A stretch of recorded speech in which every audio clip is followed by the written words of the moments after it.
So it wouldn't feel the same without the pandering apology. Wcbj does not endorse being in a locker room when you're underage with somebody who's about to be of age.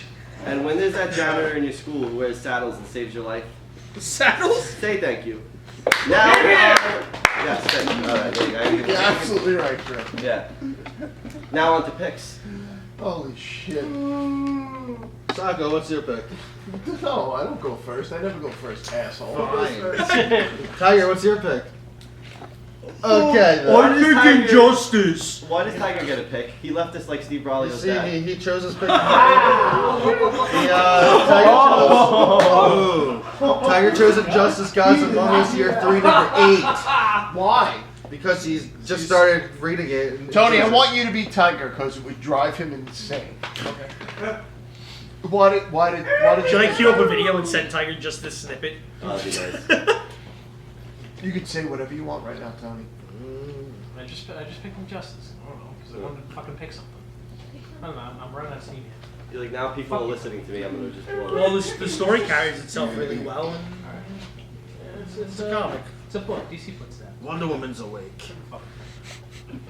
Surprised we haven't heard Tiger kind of like me too. It's a comic. And just lean back. Silently goes back to his phone. Yeah. Waffle. I'm picking God Hates Astronauts Volume 2. Yes. Because the first run of issues has been fucking wonky. Oh. It's awesome, right, Sock? God Hates Astronauts. It's Awesome. hysterical. Wow, thank you for turning me on to that. Ryan Brown Seriously. is insane. No, man, a lot of I want something that'll make me laugh. God Hates Astronauts. Yeah. Seriously. Baseline. Like, you don't even need to have a certain sense of humor, No. like a particular sense of humor. It's It's so fucking stupid. yeah. It's awesome. Admiral Tiger eating a cheeseburger, we're about to be hit, and it's Yeah. a tiger wearing a crown So eating a good. cheeseburger, and it's the royal cheeseburger because he needs to be chewing on it at all times. You know, but one of my favorite things was I think it was in there was a panel that was drawn by like a guest artist at the end of I think it was issue 3 or 2, and it's basically God in like a bubble helmet, just like shooting and killing random astronauts, and on the bottom it says based on actual events. It's fucking awesome. You see when they're trying to get people, the guys come out of the barn, and it's like, I'm getting to the count of 3. And he's like, what the hell? I've been drinking enough anyway. Just come on out. Yeah, the synopsis really fast for anybody. It's a group of superheroes.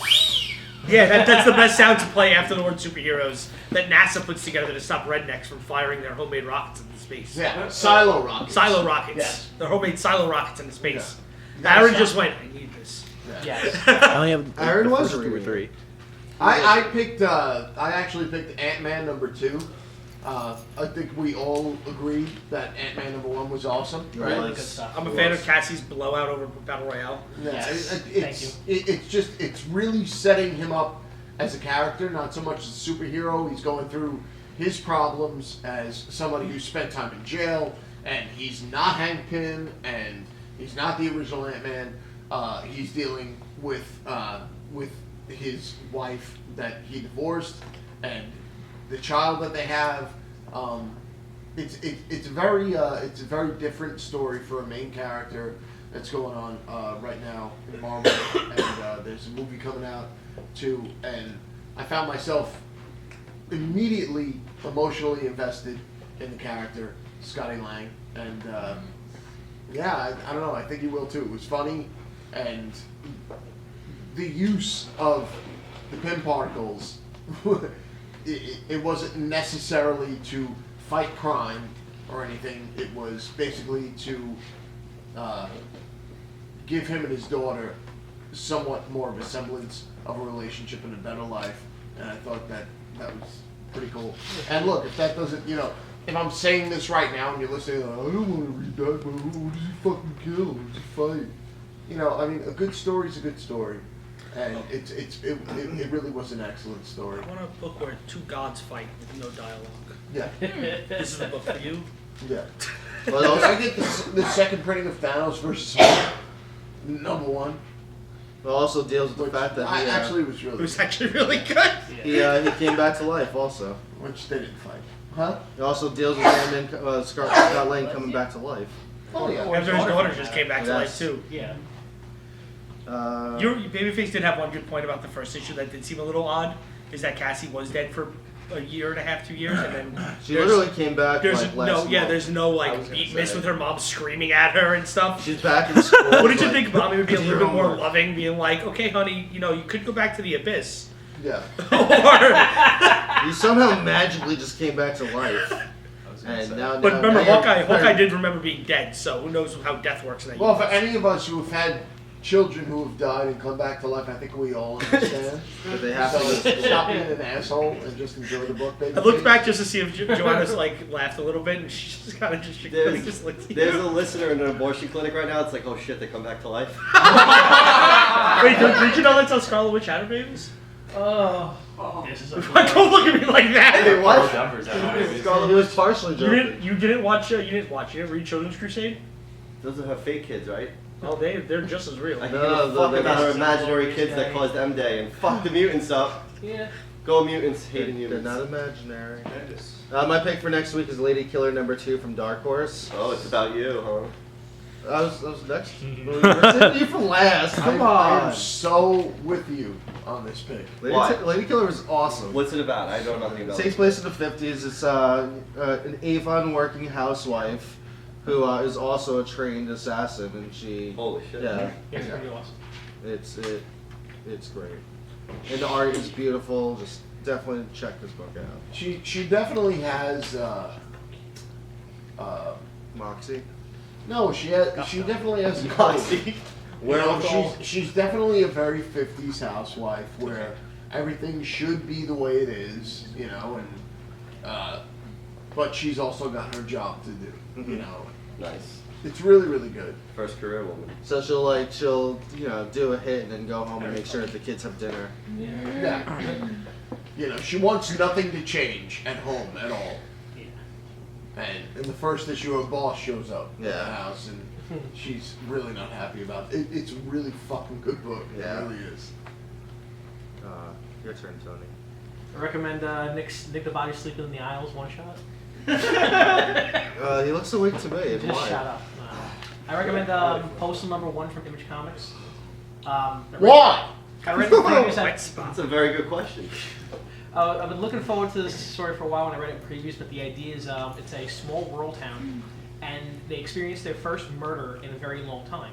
So the idea is they're trying to solve this murder internally because the town that they're in is actually, it's a rural town that's basically like a getaway town, full of like murderers, thieves. Rapists. Yeah, all people from all over America. It's like an off the grid town where people kind of just like live. Yeah. They kind of just Australia. get off to. A lot of people that Braulio dealt with as a child. saddle riding janitors and all. It's just like they wish.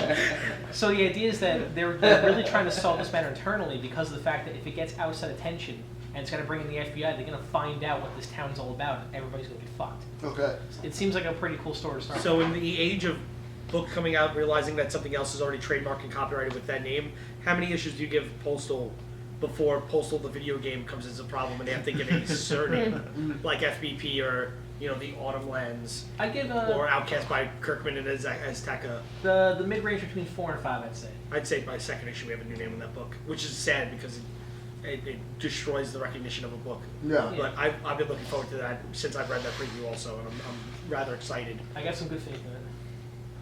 Shout out for the Nameless, because that's Yes. New Grant it's a Morrison new book. Grant Morrison book. There's a couple people asked about this week. Chris coming out on Bowman. Image. Yeah, it's coming out on Image. I can't tell you anything about it past as I saw the big 3 astronauts and Grant Morrison's name, and I'm sold. Yeah. Might as well. I reread Flex Mentala once in a while, sigh and go, what happened to you? That's a pretty good book. Flex is insane. Next pick. Well, my pick for this week, my very first pick, and it might just seem mediocre to you guys, is To be last. No. Hawkeye #21. Why is that mediocre? Everybody's been waiting for it. I love. It's been so long. Here's the thing. I haven't been reading as religiously. I mean, I used to be religious about it and be totally up, and I can't handle that much heavy anymore. And as we're keeping up with continuities in a whole universe, Hawkeye was always like a great standalone book while still being tied to everything, like just being in his life, seeing, and then with the way we switched to Kate Bishop and all that. So that's my pick. Here's the other thing I have a request is my pull list from now on, whatever your guys' picks are this week or any week, I want that to be in my pull list come next Wednesday because I need to get more into independent stuff. My Imagination is like a free agent right now. So Well, I joked with you because you mentioned it earlier to me. I was like, so like when Fables 150 comes out, that's my pick. You want just the last issue of the series? yeah, I mean, you guys just mentioned an issue that's going on number 2. I would like number 1, but whatever. I could We pick could up. probably order more number 1. So Well, listen. From now on, my pull list is whatever you guys picks are the week before for next week. Well, this It's gonna be week, so much fun. because for the last 2 weeks where you started a pull list, you asked me to throw interesting looking number 1, so I gave you the Dying and the Dead number 1, the new Jonathan Hickman book from Image, which was pretty damn awesome. I can't really give a full good synopsis, but I highly recommend for you guys to check it out. Well, There's so many cool books that you're just. It's gonna be awesome for you to jump into. Like Image, like in the last 2 years alone, has just been dynamite stuff. You're gonna love getting into it. all right, and thank you, Sako. Just threw me an Ant-Man number 1. And that was a great catch, Yeah. I must say. Yeah, you see that's how you throw something to somebody. You man. caught it and even wrinkled it at all? Well, looks like a in nine Matt's point defense, it's a comic book versus a bottle of And now here's the Right. thing: you guys are giving me your picks every week, so that means we could discuss it next week, and I could be in on it. By Well, getting that it. doesn't mean we read them. Yeah, and then you start talking about them like, oh, we didn't read it, you just ruined the You need to entire return issue. that to me immediately. Oh, here you go. No, but basically this way I get a taste of all you guys by reading one of You each. want a taste of all of us? Well, if you hang out until Whoa. the lights go away, it won't be that long. I knew I would try. Well, starting with, I want to taste of Tony first, and then the rest of you to get the taste out of my mouth. Swimming in soup. Really? Why is this thing so hot? He's holding I chain people up. He's holding. Tony's robot penis. Mm-hmm. Usually when my battery heats up, that means an explosion's imminent. I don't make excuses. Are you an android? I don't. White cop machine. Recorded. You can follow us on Twitter at Comic Book Jones, at Comic Book Jones. Like us on Facebook, facebook.com/Comic Book Jones, and facebook.com/WCBJ Radio Comic Book Jones Podcast. The show's YouTube channel is youtube.com/WCBJ Podcast. If you have any questions or topics and you would like us to discuss, the show email is cbjpodcast@gmail.com. If we read your email on the show, you'll get a coupon for 25% off your next CBJ purchase. I can't wait till I finally have someone to send a coupon to. Yeah, I mean, Same place you get the WCBJ podcast. You go to directory.libsyn.com, look up WCBJ, or type in the slant. You'll see our artwork there. Also on iTunes, just type in WCBJ. I tried it, it works. Thank you, everybody. This was really fun tonight, and it went a lot better than I thought it would after Tiger left. Good. So, no, I'm proud of you. thank you. We also, you guys retired the Ronnie James Dio $5 bill. Yep. Who's your new $5 credit to the store? The new denizen of the $5 bill from now until this person becomes the $10 bill in January of next year is artist Bob Ross. Bob Ross, ladies and gentlemen. I love this shoes. I love it. I love it so Drill much. instructor for the United States. The author is now the $10 bill. Oh. And and we retired Ronnie James Dio, and if you want to come in and see the banner, come in anytime. Pictures are allowed. Flash photography. Buddy, wake No the fuck problem. up. If you're in Delaware, You come are in the and see the banner. Yeah. God, Yeah, but I mean, honestly, anyone who comes in is like, oh, Marvel, oh, DC, they're doing this, they're doing that. Check out a different universe. Grab Harbinger. Seriously, man. Put it this way: there was a customer that came in. This guy John, who came in really bored. I think Babyface was here. He's like, "I want anything, just something." He's like, "I'm sick of superheroes." I was like, "Well, I'm still gonna give you a superhero to a degree." I gave him Harbinger Volume 1.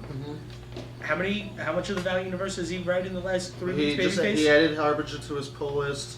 He just got Ivar. He got the Valiant. I think Have you he's seen the trades backtracking. he's backed up in blood? Yeah, he's been backtracking. I mean, quite frankly, I It's mean, addictive, the universe. the stable of writers and artists that they have for Valiant, they're not filler. It's up there with Marvel, DC, like major books. Because Yeah. most of them are. They've been doing all Yeah. major stuff. Well, Dwayne that's- Serinsky, who writes Bloodshot, he does Birds of Prey, he does Judge Dredd for IDW. Fred Jeff Van Lente- Lemire.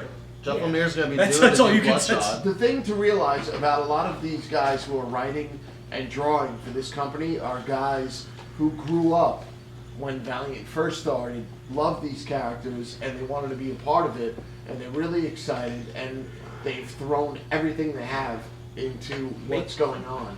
And check it out. My fanboy dream is to watch Dave Lapham come back onto Harbinger. Oh, that'd be Because he originally wrote incredible. Harbinger in the 90s. Oh yeah. There's an article I posted up on the WCBJ Facebook a while back about how Valiant came back from like an obscure 90s company to like a 2011 powerhouse. If you get a chance to read it, it's really cool insight to how they turned this unknown company from the 90s into just incredible stuff. Because fans bought it. And it wasn't two businessmen that were like, comics make money, we gotta make money now. Two people who genuinely loved all the books that were under that umbrella. I think the only book that they lost was what, Magnus and Turok, because they're not. They owned like the gold. They lost the 3 gold key titles that they owned. yeah. Solar. Solar, yeah. They lost the 3 major gold key titles. Oh no.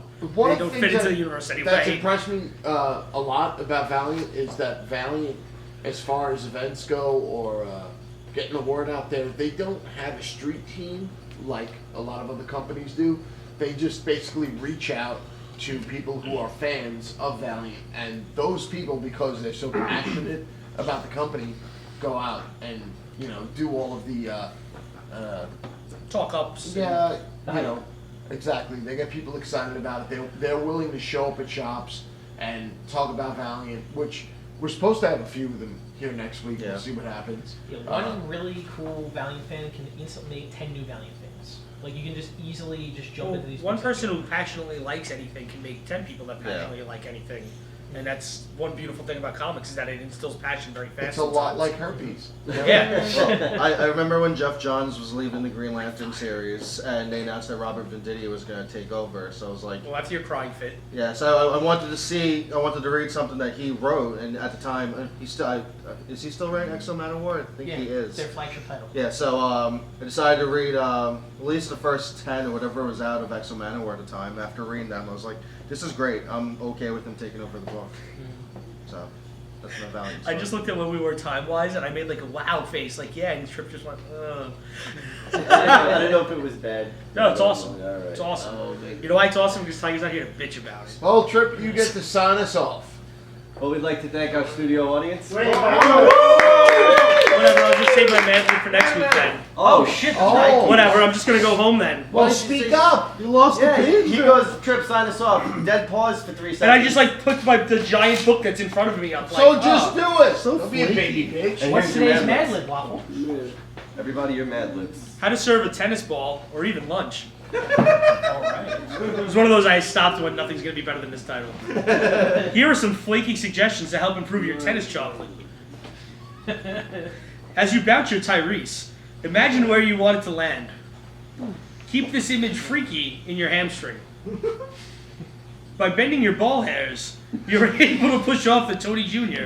and put more Westboro into the flamboyant serve.